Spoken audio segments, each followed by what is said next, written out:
I feel like someone that has such a ridiculously high ego as you should at least be physically fit. Okay.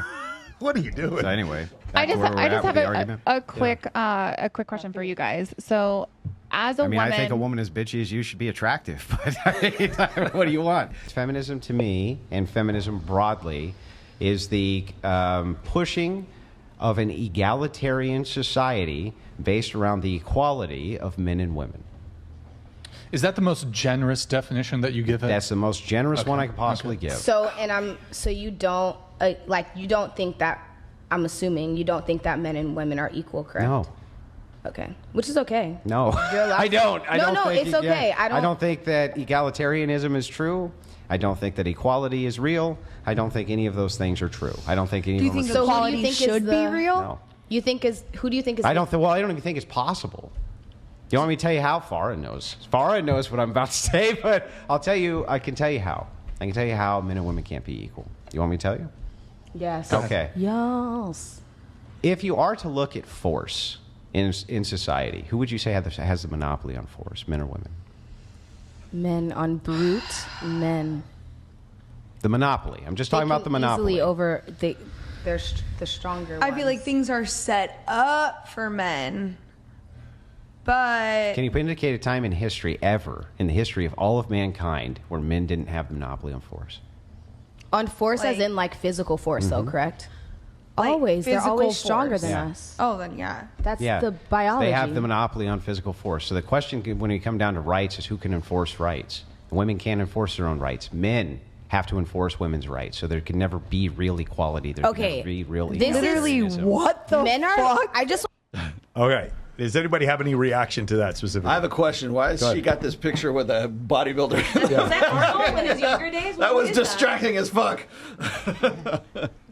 I think that there's a difference between the quality of men that you're talking about. I feel like you're saying men in general, like all men. There's a difference between Joe Schmo on the street and Michael. Michael takes care of himself, not to gas you up, whatever, but you're a pretty fucking awesome dude. I appreciate that. And there's a difference between you and some dude named John that never works out, that sucks at life, whatever. That's the quality of man that we want, not all men. I think the decision though was about equality to deal with not quality but equality. Yeah, but also equality. But also I want to ask that too. You said a couple of things in there. You said that men should control the rights of women. So nope. No, you said that. I didn't make a should claim. No. Well, okay. So then maybe I heard it differently. I made a descriptive is claim. What is true? Human rights exist only because of men. That's what he's saying. Okay. It's not saying that they should control it. Take a should claim versus an is claim. It's a descriptive versus a prescriptive claim. I'm not prescribing that men take rights away from women. I'm saying what is descriptively true is that men grant women rights. Okay, cool. But I feel like Diva. Let me talk. I feel like someone that has such a ridiculously high ego as you should at least be physically fit. Okay. What are you doing? So anyway, I just have a quick question for you guys. So, as a woman, I think a woman as bitchy as you should be attractive, but what do you want? Anyway, can I just say that you think everything that you say that you know and all this stuff, is this why you come in with such an attitude, making like you're better than us? Yes.